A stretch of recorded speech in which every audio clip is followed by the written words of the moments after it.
我所餘下嘅日子唔知幾多啦，即係我都行咗好多人生路。人稱鼎爺嘅李家鼎，其前妻思明喺3月21日因病離世。呢個悲劇並冇令一家人團結，反而引爆咗一場滿城風雨嘅家變。大媽李詠漢被指喺思明生前隔絕父親同細媽李詠豪嘅探訪。思明走咗之後，李詠漢更加唔准弟婦踏足靈堂。面對大哥嘅趕盡殺絕，鼎爺同細佬終於忍唔住開腔反擊。之前有冇探望佢咁樣㗎？佢都唔俾 number 我哋探望，我點探望到啫？佢都俾保密。個大仔冇搞咁多嘢啦，個細佬一定要出席嗰個喪禮嘅。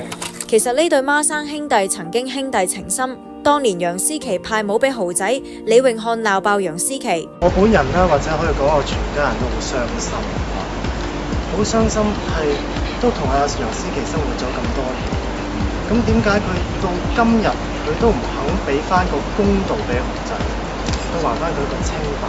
其實一路以嚟咧，我哋都有好多證據可以證明到楊思琦咧係講緊大話，但一路以嚟我哋都係冇搬出嚟，因為從來我哋係冇諗住去傷害佢，都想留翻個情面俾佢。你要走冇乜問題咯，真係冇乜問題，唔好再傷害佢一次又一次，傷完一次又一次，俾翻個清白公道佢啦。有時佢鬧我阿媽，我唔想講嘅呢啲嘢，佢兜我兜面指住我媽，叫我媽食屎啊！兄弟情變質，家庭矛盾浮面。我哋一家人呢，就知道根本都唔係咁嘅事。我阿媽冇出席我婚禮，其實早2日前佢都同我講咗個原因。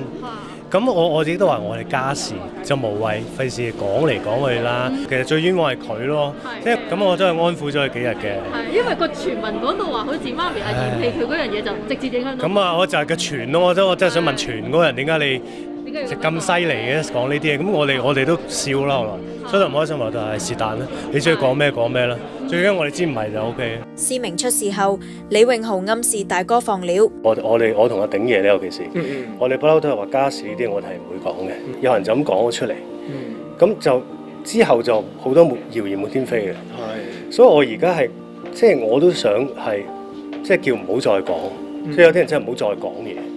即係你將件事係 worse 㗎。我唔需要同佢聯絡，亦都係啦，佢亦都冇同我聯絡。呢啲我相信觀眾明就會明㗎，但係其他人明睇到都知咩事㗎啦。我淨係想講佢唔好講咁多嘢。李詠漢畢業於聖保羅書院，仲曾經從政。佢2016年參加立法會選舉論壇，真係敢言又火爆。你係咪精神分裂？你真係好虛偽啊！李詠漢，我3代都係香港啊，我唔支持香港人。你係乜嘢啊？你自立都未得啊！我人講獨立，我覺得真係好羞恥啊！見到你咁樣，我又買唔到樓。我而家最緊要開心啊嘛，係咪？做人做咩啊？咁辛苦係咪啊？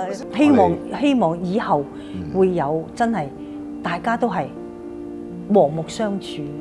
呢個世界多個朋友好過多個敵人。唔知鼎爺、李詠漢同埋李詠豪聽完思明呢番話，仲記唔記得乜嘢叫和睦相處呢？今次條片就嚟到呢度，歡迎大家留言分享你嘅睇法。鍾意條片記得 CLS，下條片再見。